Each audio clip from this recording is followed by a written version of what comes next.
much for joining us today for our webinar, Data Center Impacts in Colorado, Policy Solutions for Water and Energy Use.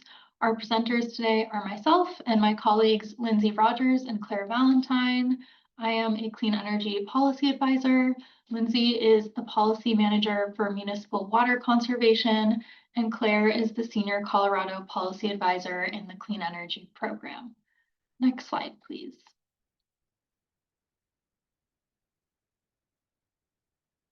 So just a few housekeeping things to get started. You can use the Q&A and chat functions to ask questions throughout the webinar. This webinar is being recorded and the recording will be sent out to the email that you registered with. Closed captioning is also available and you can find that in the Zoom menu bar if you hit the button Show Captions.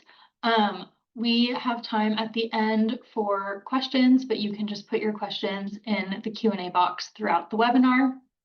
So a brief overview of what we'll talk about today is, first of all, why WRA is working on this topic of data centers. And then we will do an overview of the water impacts of data centers, how data centers are increasing electricity demands in Colorado, and then my colleague Claire will describe how this topic has played out in the Public Utilities Commission with Xcel Energy's Just Transition solicitation proceeding, and we'll go over some policy solutions to the energy and water concerns brought up, including policies from other states, and of course, at the end, we'll have time for questions. So as you can see in the image on the right, WRA published a report this summer on data center impacts in the West. And the reason that we published this report is our policy staff across the region were noticing that data centers were showing up as the reason for utilities' huge increases in electricity demand in different utility proceedings.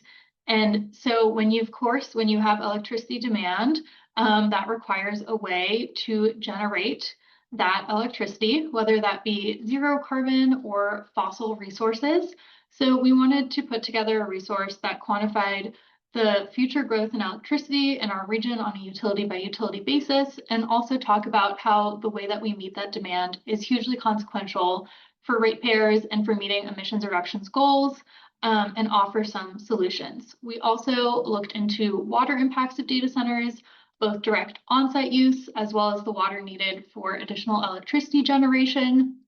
This report is intended to be a resource for decision makers in our states and anyone who wants to be able to better grasp the impacts of data centers in the West. I'll also note that we thought it was important to address the intersection of water and energy because generally speaking, the cooling needs of data centers implicates both water and electricity, and there are direct trade-offs between using both of those resources. Next slide, please. So here we have a brief overview of regional resource use in all of WRA states. On the left, the graphic shows that we expect data centers to use over 21,000 acre-feet of water by 2035, equivalent to the water use of nearly 200,000 people. And I'll note that we calculated that using the national average on-site water intensity of data centers, as well as electric utilities' projected energy demands. And these projections are very reliant on national data for water use. But I will just caveat that individual data centers' water use can vary greatly, as you'll hear Lindsay talk about later in this presentation. Moving to the graphic on the right, the electricity demands of data centers have spurred high levels of projected growth, as you can see. So utilities across the region are projected to have energy demands that are 32% higher in 2030 and 55% higher in 2035, relative to expected 2025 levels of energy demand. So over the 2025 to 2035 period, that equates to a compound annual growth rate of 4.5%, which is significantly higher than utilities forecasts made just a few years ago. And this is a really big bump in the amount of growth that utilities are expecting. Next slide, please. So zooming in to Colorado, What this means is that utilities in the state are expecting extremely high growth in the coming years. So looking at Excel specifically in the graphic on the left, you can see that the demands projected most recently are much higher than what the utility thought they needed just back in 2021. And that additional need could put Excel in a situation where the electricity needed to power data centers produces 760,000 additional tons of greenhouse gas emissions, and their water use consumes 2.7 billion gallons annually. And to talk more about the water impacts of data centers, I'll pass it over to my colleague, Lindsay Rogers. Great. Thanks so much, Deb, and thanks to all of you for joining us today. I'm Lindsay. I'm our policy manager for municipal conservation on WRA's Healthy Rivers team.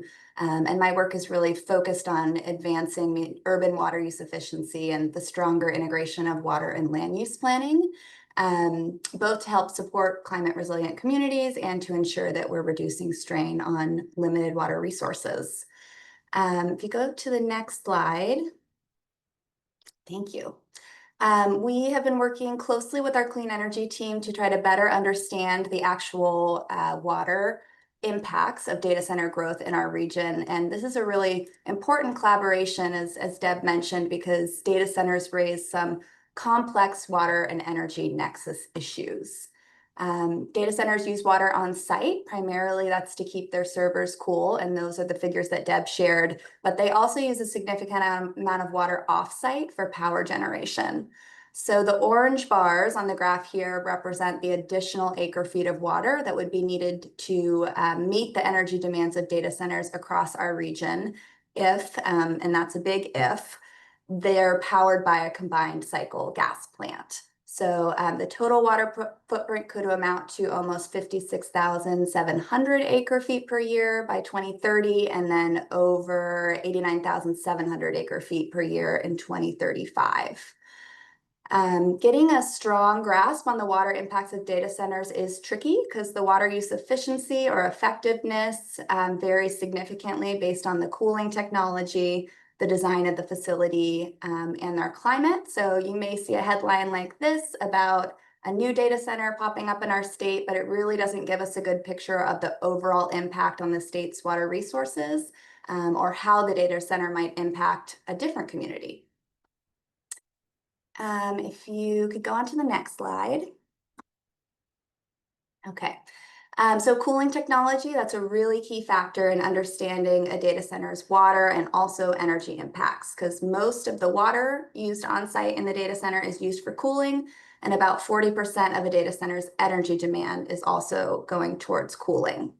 These cooling technologies, unfortunately, have some clear trade-offs between water and energy efficiency. So in most cases, the system that uses more water will use less energy, and the system that uses less water will use more energy and also be more expensive.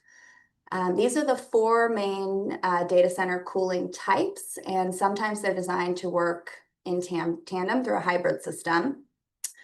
A refrigeration cooling system circulates cool air in the data center and removes hot air, which is then cooled by either an air-cooled chiller or a water-cooled chiller with a cooling tower. Direct evaporative cooling uses water directly to cool the air in the data center, and that's similar to how our residential swamp coolers work.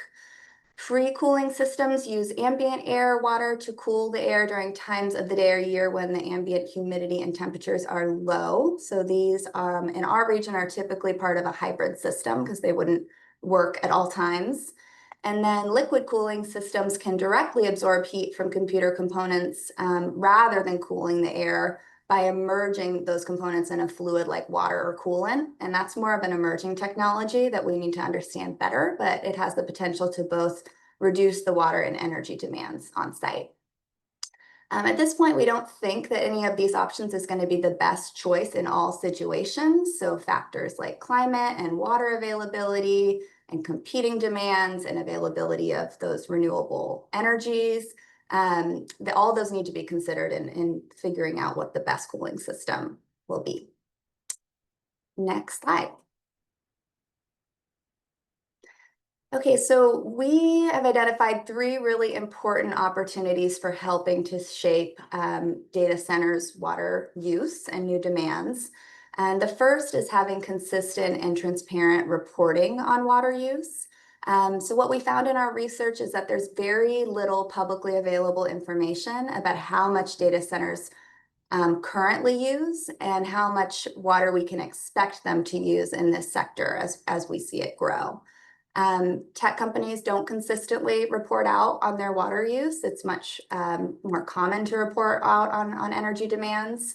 And then in some cases, like the article I've included here, there's a tension over whether this information should actually be publicly available or whether water providers are legally able to disclose their water use data.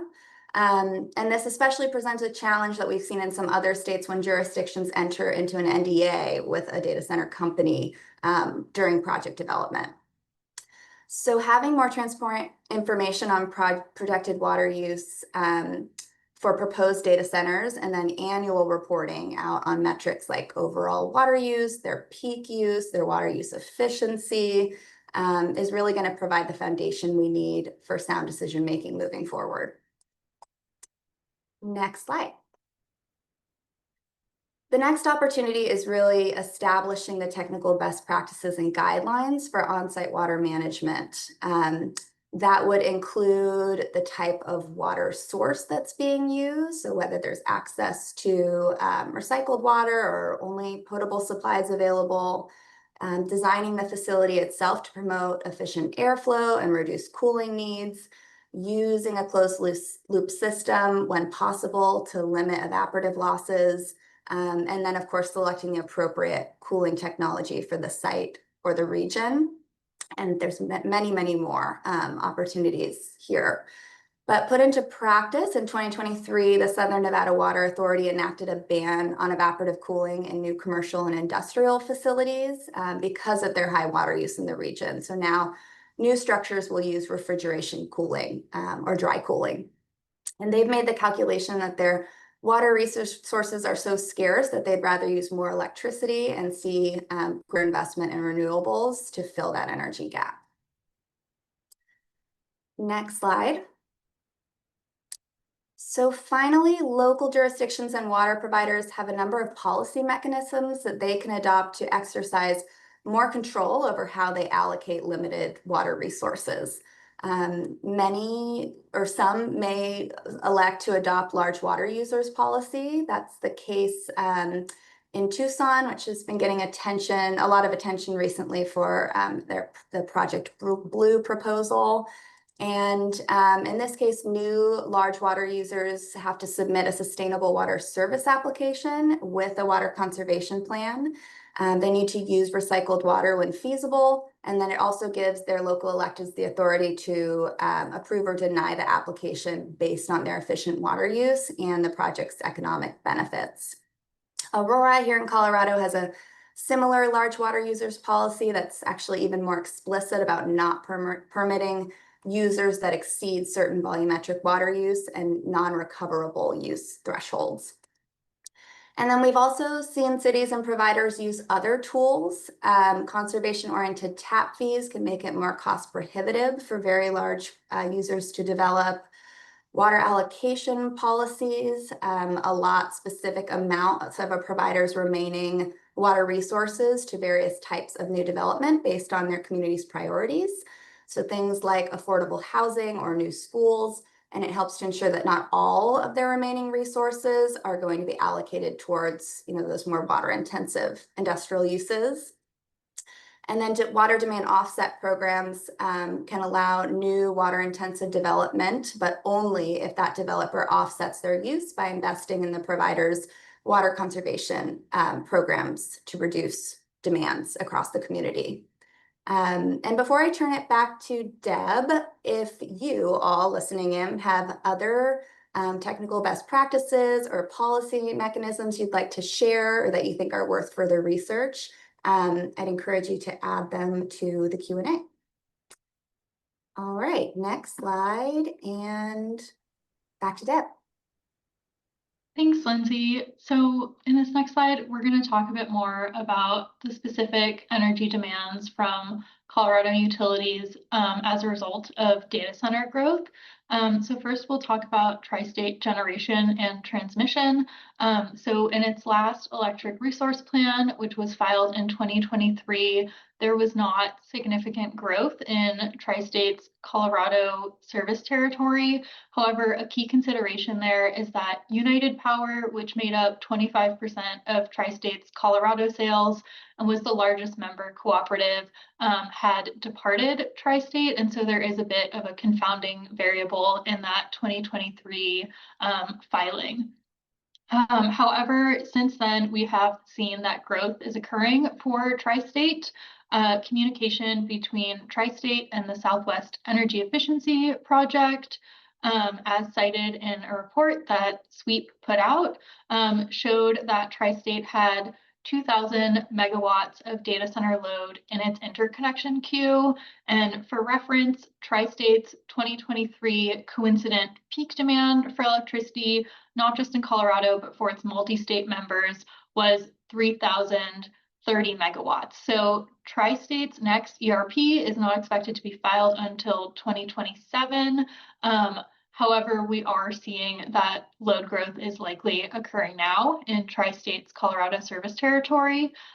Additionally, over the summer, Tri-State filed a request with the Federal Energy Regulatory Commission for a specific rate for large customers, showing that these large customers are coming onto their system and they see a need for rate offerings that are tailored to these customers' unique risk and load profiles. For Black Hills, we are seeing that they are also dealing with load growth from data centers. They're making a very significant decision to merge with Northwestern Energy, another utility, and they have specifically cited the benefits of combining the two utilities as a way to better serve the large customers that both utilities are expecting to come onto their system.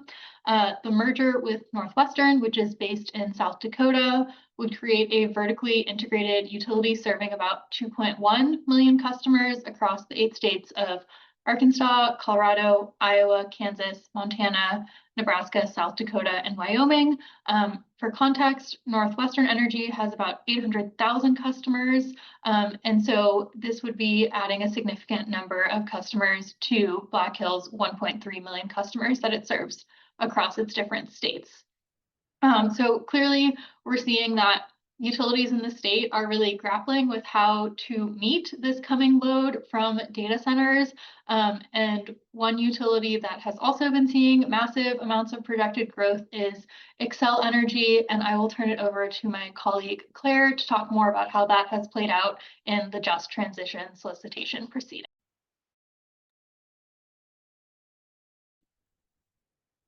And next slide. Hi, everyone. My name is Claire Valentine, and as Deb mentioned, I'm a senior policy advisor here at WRA on our Colorado Clean Energy Program team. And I was one of our witnesses in the Xcel Energy Colorado Just Transition solicitation proceeding. So I'm excited to be here today to talk about the large load issues that we encountered in that proceeding and the advocacy work that we did alongside our friends at the Southwest Energy Efficiency Project, who we intervened with jointly for that proceeding. So I would be remiss to not mention them. And next slide, please.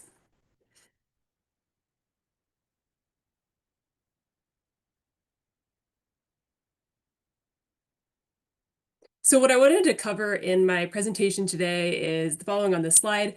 First, we'll talk briefly about the backdrop for the Just Transition solicitation, or you might hear me say JTS, including our energy and decarbonization policy environment here in Colorado.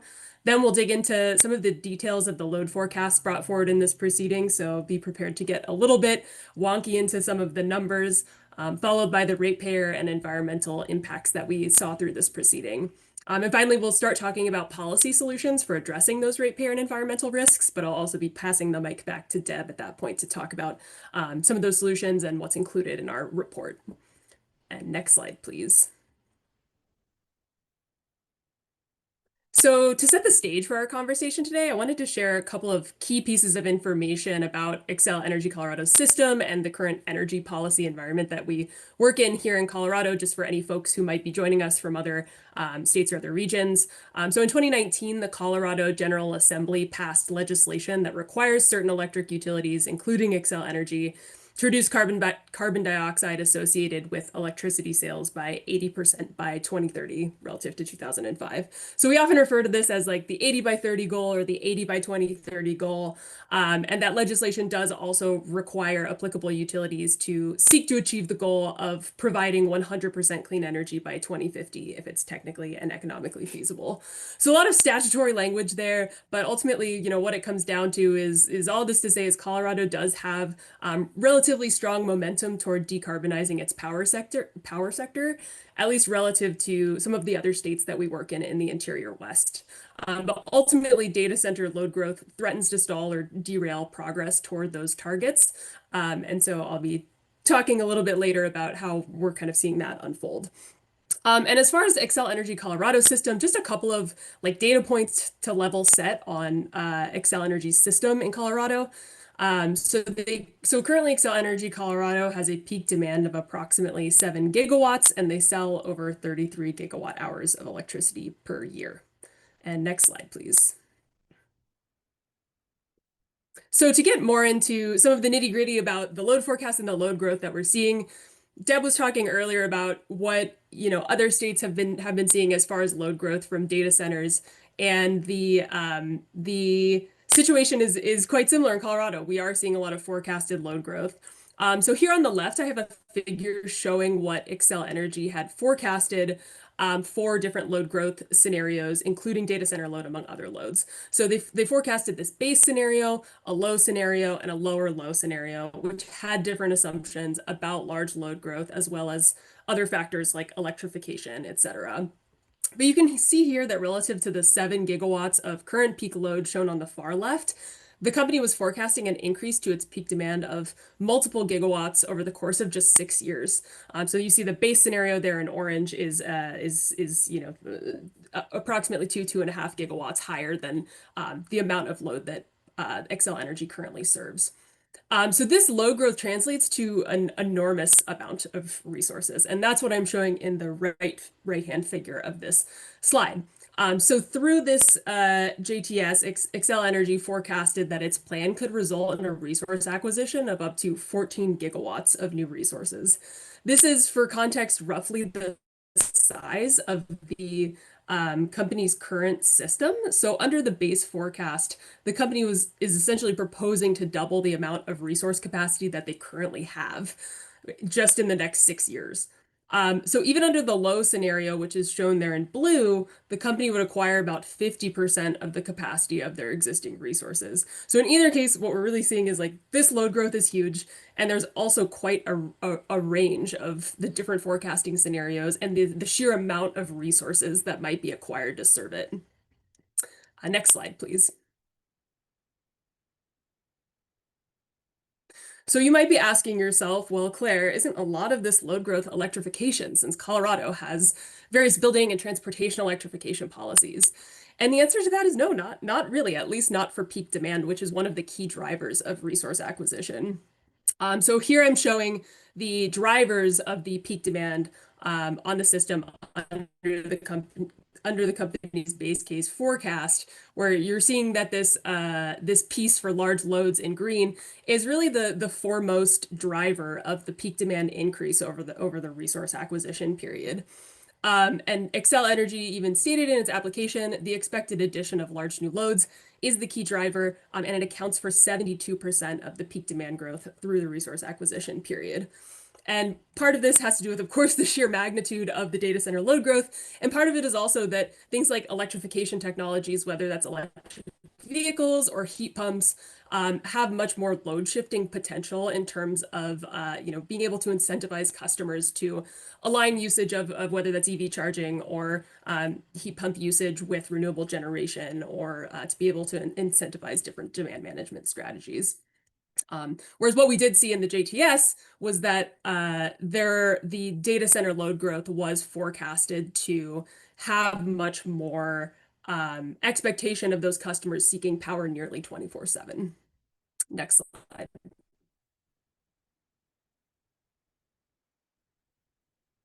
So we know that massive load growth is coming. We know that large loads like data centers are driving peak demand. And there's something else that we know too, and that we saw in this proceeding, which is that the large load growth is very uncertain. So through the JTS, it really came to light that the large loads that were included in the forecast had virtually no financial commitment to remaining in Colorado, even as they go through the process of seeking service connection, signing agreements, getting through that process, even to signing an energy services agreement or an interconnection agreement, really just could result in a commitment, a financial commitment of a few $1,000,000, which to large tech companies that are seeking service connections could essentially be pennies. You know, it's essentially on the level of these of bonuses for executives at tech companies. And so that makes it challenging to plan for these companies that may, even after paying those types of financial, small financial commitments, might choose to leave the state. And we really saw that unfold during this proceeding, where even customers that were pretty far into the process of seeking service connection actually withdrew during the course of the proceeding, and the load forecast was kind of updated accordingly. So all of this really led the commission to be highly uncomfortable in the proceeding with moving forward with a large resource acquisition. So I have a quote here from Commissioner Blank from a commissioner's weekly meeting deliberating on this, where he stated, "So given all these uncertainties, I can't get comfortable approving anything like the level of resource need and investment that the company is seeking in either of its baseload forecasts." Next slide. So there's this old adage, right, of if you build it, they will come. But what if they don't come? What if data centers do get a better deal out of state because they don't have these financial commitments? And what if we've already built the infrastructure to serve them? Who would pay for that? Well, it is not Xcel Energy that would pay in this case. In the hearing for the JTS, the company explicitly stated that they're unwilling to assume risk associated with load materialization. Rather, it's the existing ratepayers, it's the existing residents and businesses that would pay for these costs. So as part of our testimony in this proceeding, WRA did an analysis looking at how much the average cost per kilowatt hour would increase by 2031 if we built to that base case that was proposed by the company, but only ended up seeing load growth associated with the low load forecast.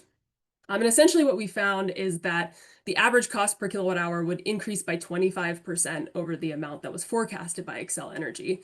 And so it's really important to think about how building these resources the commitment from the customer to serve. Next slide. And it's also important to remember that the overall cost per kilowatt hour does not necessarily tell the whole story. So it's important to think about how this is allocated to different types of customers, whether that's residential or business customers. So one other piece of information within this proceeding, there's a cost allocation workbook that was associated with the company's full capital plan.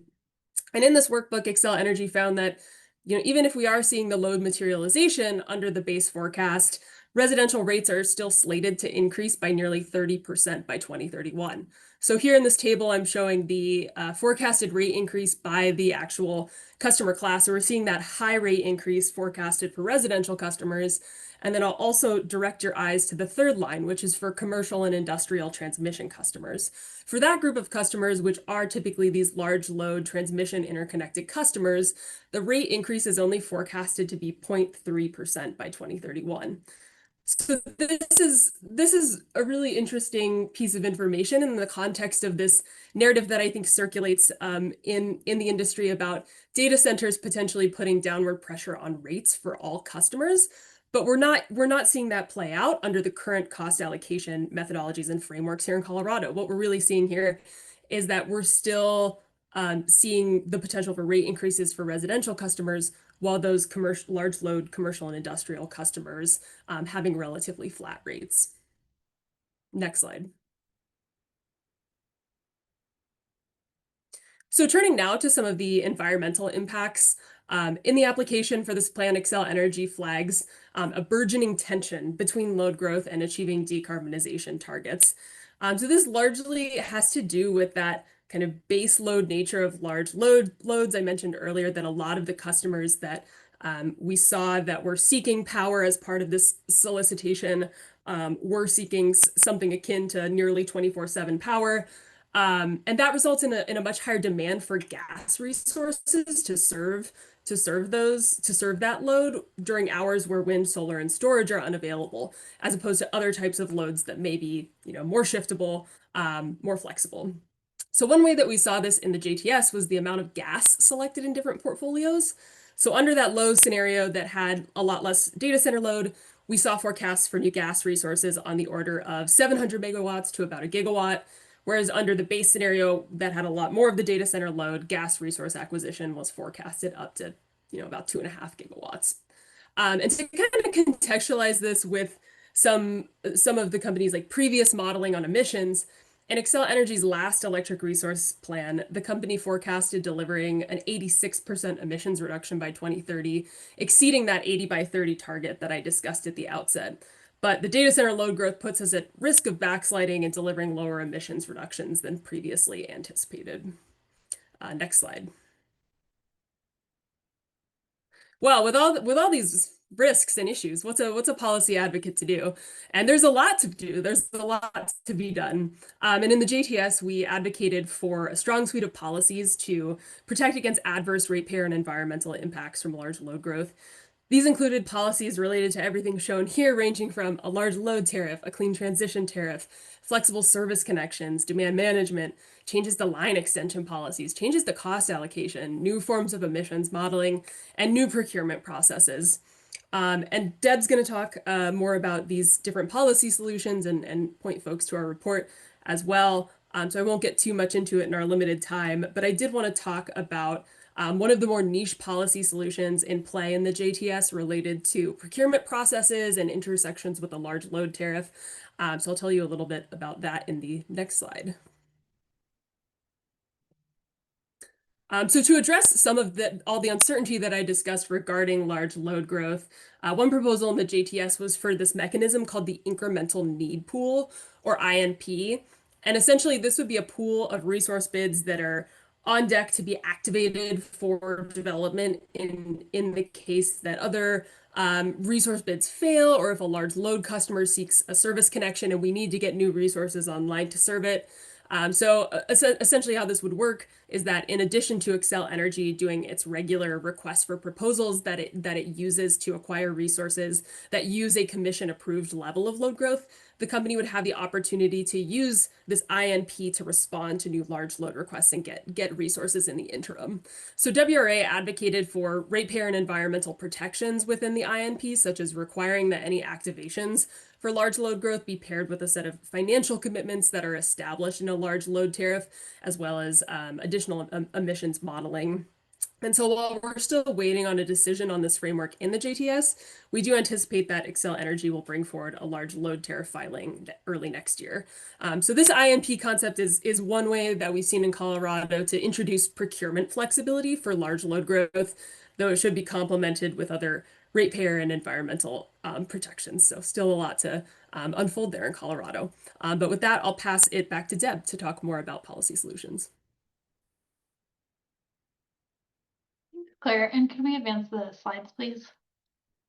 Okay, so in WRA's report, we get into all of these policy solutions in a lot more depth, but I'll try to give a 10,000-foot overview here.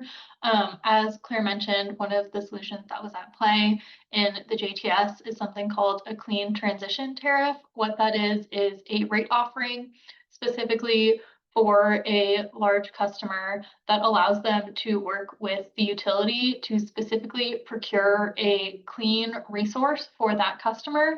So that can be something like renewable with storage or something more innovative like geothermal. But that is really putting clean energy on the menu for these customers and allowing them to work with the utility to procure a clean resource. And so it kind of is additional to the resource procurement process that utilities typically go through and requires the customer to contractually commit to the resource that the utility will procure for them.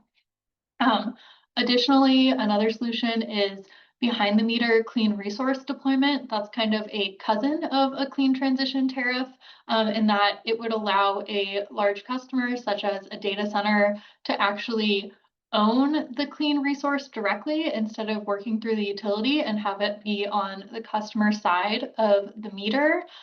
When we talk about clean resource deployment, that is something where it is possible that policy changes would be needed to allow the scale of clean resource deployment that would be significant and necessary for these large data center customers.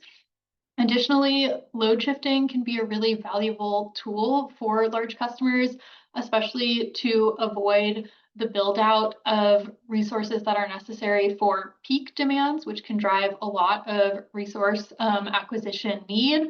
And so essentially what load shifting is just having large customers be able to curtail some of their load, whether that's perhaps shifting to their backup generation, which we would like to be clean. We don't want load shifting to be something that incentivizes the use of fossil backup generation at these data centers.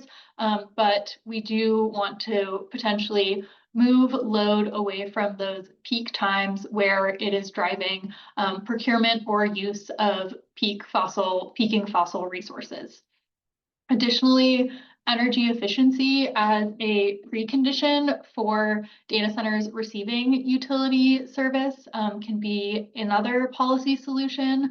Obviously, data centers have an inherent desire to be as energy efficient as possible, so they are using the least amount of electricity for their operation and therefore paying less on a volumetric basis. But requiring that these data centers meet certain energy efficiency standards prior to interconnection can be a tool to make sure that all data centers are doing that. And really, that is something that is in their self-interest. Additionally, contract provisions are super important. Claire talked a little bit about what would happen if data centers started to go through the process of requesting utility service and then left. But another scenario to consider is what would happen if data centers began receiving utility service and then after 2 or 3 years, when a significant amount of resources had been procured for them and the utility had expended quite a bit of capital in ensuring they were able to serve that customer, the data center were to shut down or relocate. And so that's an area where, from a consumer protection perspective, it is extremely important to not only get it right while the customer is in the pipeline, but to ensure that once the customer is receiving service from the utility, their risk is mitigated through strong contract provisions that ensure that there is a significant minimum term to the amount of time they are taking service from the utility. And if they choose to exit from that contract, they are shielding other utility customers from bearing the costs of their early exit through minimum payments or reduction in service charges if they choose to downsize their operation from what they originally requested. Another piece of this that's, again, very, very important for consumer protection is looking at rate making and economic development rate reform. Something that can be considered is whether it makes sense to group data centers in their own rate, separate from other commercial and industrial customers, because as Claire mentioned, these are customers that are generally demanding huge amounts of power 24/7. And so they do have very unique characteristics that may make it appropriate to ensure that the cost of service that is allocated to them is representative of those unique characteristics. And then on economic development rate reform, generally economic development rates are premised on this idea that a large amount of electricity translates to significant economic development and job opportunities stemming from that customer. That doesn't necessarily hold up when you're talking about a facility that is essentially a giant box full of computer servers that are constantly running with very few full-time employees that are needed. And so looking at existing economic development rates and ensuring that the baseline for those rates isn't necessarily just the size of the electricity demand, but rather that it is aligned with significant economic benefits to the communities where that economic development rate customer is citing. So those are all some considerations, because really the regulatory system for electricity has kind of always been premised on this idea of socialization of costs, and the idea that customers are paying their fair share for the costs to serve them. And so when you have these really huge customers that are using power nearly constantly, it's important to update that and ensure that those principles are still holding. And then on the water efficiency and reporting side, as Lindsay mentioned, there is a dearth of information available about data centers' water use. And so ensuring that those water use statistics are reported so that there is information to make policy decisions, especially about the energy and water trade-offs in data centers, as well as potentially requiring certain water efficiency measures for data centers that do use water for their cooling and other needs. Next slide, please. So I'm going to talk about a couple of bills that passed in other states. These bills in Minnesota, Texas, and Oregon all passed in 2025, which was a year that saw a proliferation of data center related bills both being introduced and passed around the country. And I'm specifically going to talk about these 3 states because they represent a range of different policy actions to address some of the issues that data centers bring up. In Minnesota, we'll talk about water reporting, a clean energy tariff, the tie-in with statewide clean energy goals. And in Texas, the legislation required data centers to have the ability to curtail their load, which is really interesting. And then Oregon's legislation explicitly waded into rate making and directed the Public Utilities Commission there to create a new rate class for data centers. So we'll talk about all of those in a bit more detail. Next slide, please. So in Minnesota, this bill passed during a 2025 special session, and I'll just note that data centers here in this bill are defined as those having 100 megawatts or more of load at their full build out. So regarding water use, the Minnesota bill required that for these data centers with over 100 megawatts of load, if they also anticipated using over 100 million gallons per year, prior to a permit being issued for the data center's water use, Minnesota had the authority to require aquifer tests and to evaluate the data center project based on a variety of factors, including whether they believed that there was adequate technologies or measures being taken to promote water conservation, whether watershed health was significantly impacted, and they were also given kind of broad authority to go back to the application and request that the applicant include additional measures, such as using water efficient fixtures and practices, recycling water before discharging, using reclaimed water, installing closed loop systems, and supporting water restoration and replenishment in local watersheds. So Minnesota really, for water use, kind of passed a menu of options and gave permitting authorities the ability to really go back to the drawing table on a data center application and instruct them to incorporate more of those water-friendly practices. On the electricity side, Minnesota's bill explicitly directed the commission to establish the definition and appropriate characteristics of a very large customer class. So that, again, is putting these data centers kind of into their own category for rate making purposes.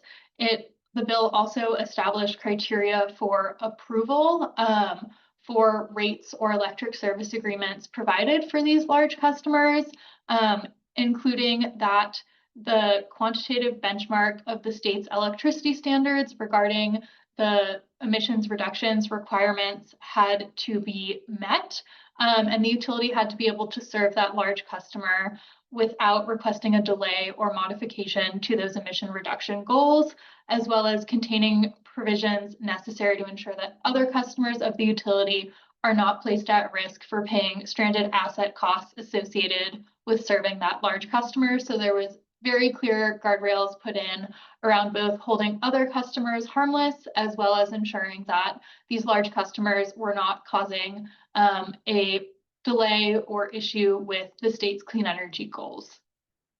So lastly, the Minnesota Commission is required to review clean energy and capacity tariffs for public utilities that need to be filed with the commission.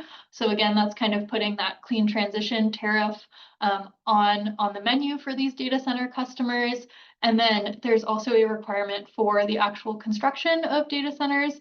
They have to meet a list of certain design or green building standards to ensure that there is some sort of energy efficiency component to the structure itself. Next slide, please.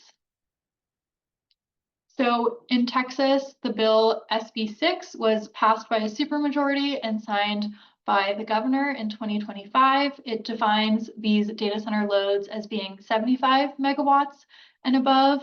And so there are various parts of this bill, but some of them that are really interesting is that it requires a rulemaking, again, with the utility regulator to ensure that interconnection costs are appropriate and that large loads are paying their fair share of the costs to connect to the grid and receive utility service. And then the most unique part of this bill is this requirement for the use of backup generation. That's a typo, it should say for load curtailment. So essentially for data centers that have on-site backup generation that is capable of serving at least 50% of their on-site demand, ERCOT, the Texas grid operator, is able during grid emergencies to call on those large loads to deploy their backup generators or curtail load. And so it's really directing these large customers that have backup generation to be available to reduce their load during times of grid stress. The legislation also calls for additional financial commitments for the transmission infrastructure needed to serve these new large customers and provides a new methodology for how these large customers can demonstrate site control so as to better help the grid operator in Texas predict how probable it is that their loads will come online. Next slide, please. So in Oregon, HB 3546 also passed in 2025. Notably, it has a significantly lower threshold for defining large loads as 20 megawatts or above. Additionally, the bill creates an explicit different class of service from other industrial and commercial classes for data centers.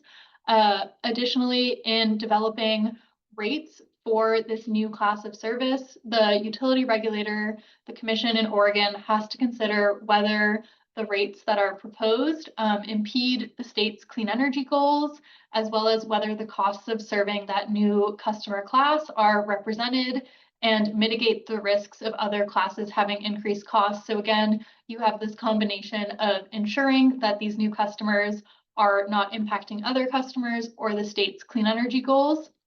Furthermore, in the legislation itself, Oregon enshrined that there has to be a 10-year minimum contract term for these large load customers.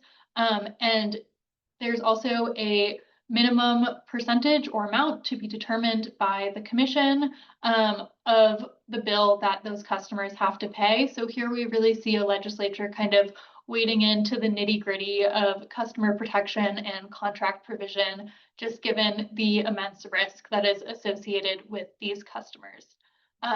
Next slide, please.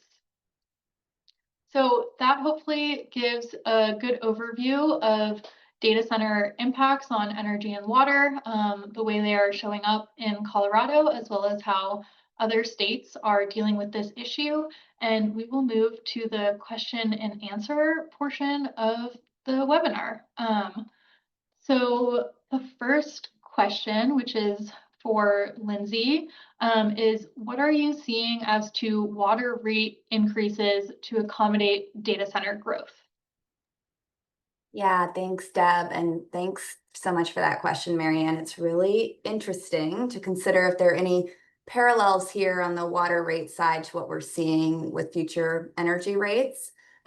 So far, we haven't heard of or seen any examples of water customers' rates going up as a direct result of data centers.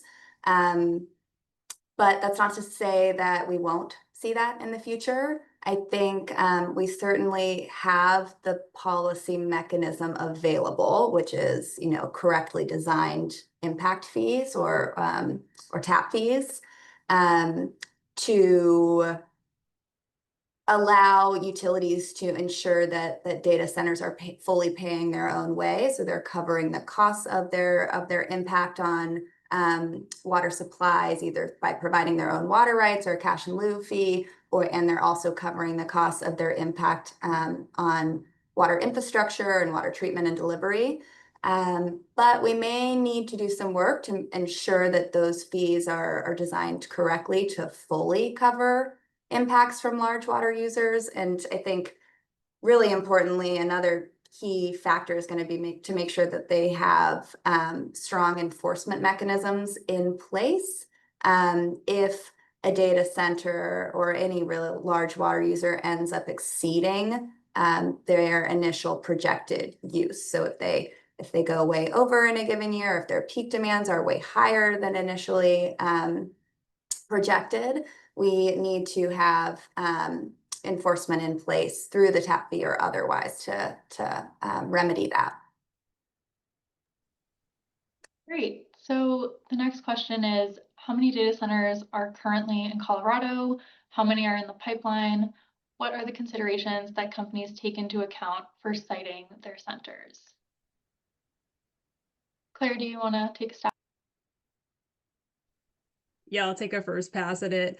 I guess first, I haven't seen a state government providing a resource that provides this information, but we are aware of a resource called datacentermaps.com that identifies that in Colorado there are currently 59 data centers. But maybe a little grain of salt since I think that's like a voluntary reporting. And so that is one resource. I think as far as the number of data centers that might be coming, part of that to me is a bit obscured because some of that decision making is on data centers that may or may not choose to locate in the state. So I don't know if I have a direct answer on that one offhand. I think what we have seen in Xcel Energy's proceedings is a decent amount of load growth from data centers happening in the East Metro area of Denver. So that is one particular area where we are seeing a lot of forecasted growth. And maybe I'll kick it to Lindsay to chat about some of the siting factors. Yeah, thank you. We are aware of sort of a few key factors that influence where these data centers are being built and where we assume we'll see more of them moving forward. And I'm going to pick on Arizona a little bit in this because as we've seen over the last few years, there's just been a huge increase in data centers in Arizona, and they've been in the news quite a lot because it's gotten pretty contentious there. But one factor is state tax incentives. We do not have those in Colorado. Many other states in the region and across the nation incentivize data centers financially, so that can cut back on their costs that they might pay for energy and water and other things, and make it economically viable for them to come to a given state. Another factor is real estate costs and access to land. So lots of affordable land in Arizona. Access certainly to reliable energy is a critical factor. We have heard that lower risk of natural disaster, so no hurricanes, no earthquakes, as those sorts of things can influence the decision. Proximity to tech hubs is a big one. So we think Arizona is a primary market because of proximity to, Silicon Valley. And then increasingly, coming into play, I think, is access to water and cost of water based on the local water provider or jurisdiction. So, for example, if Aurora has a large water user policy, if I'm a company looking to develop a new data center, I might just not bother with Aurora and look next door to Commerce City or Denver instead. And there are probably other factors at play. Thanks, Claire and Lindsay. Okay, the next question is, what are the economic benefits of data centers if they are not actually providing that many jobs? What is the incentive for Colorado to accommodate these centers? I will say one thing that data centers do drive in the short term is a significant number of construction jobs, and it can take multiple years for data centers to be constructed. And so even though they don't host a lot of long-term permanent jobs, there is that kind of short to medium term employment angle. And then additionally, some of the other benefits that can be realized is local tax base. And so the property taxes that data centers pay can be significant, especially to local government budgets. However, we are seeing that a lot of municipalities are offering, and states as well, tax breaks to these data centers that really cut in to the amount of revenue that they are providing to the communities that they are located in. Claire and Lindsay, I don't know if you have anything else you'd like to add. You said Okay. exactly what I was thinking about tax breaks, so thanks. So the next question that we have, and I think this might be the last one that we have time for, is if these companies can directly purchase water rights, will this turn into the new buy and dry? And that seems like a question for Lindsay. It's a really good question, and I will start with a caveat that I am not a water rights attorney, so I don't want to risk misspeaking here.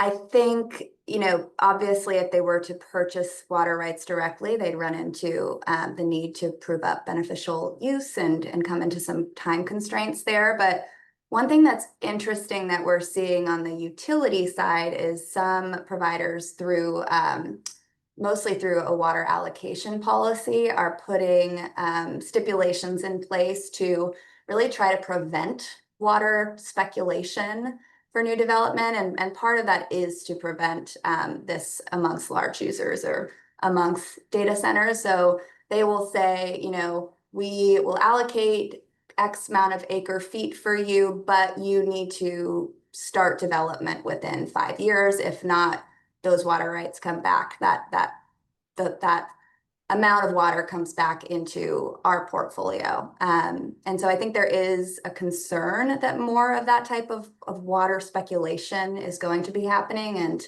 on the utility side, we have some mechanisms to work against that. Great. Thanks so much for that answer, Lindsay. And we are right at 1:59. So unfortunately, I don't know that we have time to take another question and properly answer it. But we want to thank all of our attendees today for taking the time to dive into this important topic with us, and would encourage y'all, if you would like to learn more about this topic, to visit WRA's website and look at the report that we put out on data center impacts in the West. We hope that it's a helpful resource for decision makers and stakeholders as we grapple with what this policy issue means for Colorado. And we hope everyone has a great rest of the day. Thanks so much.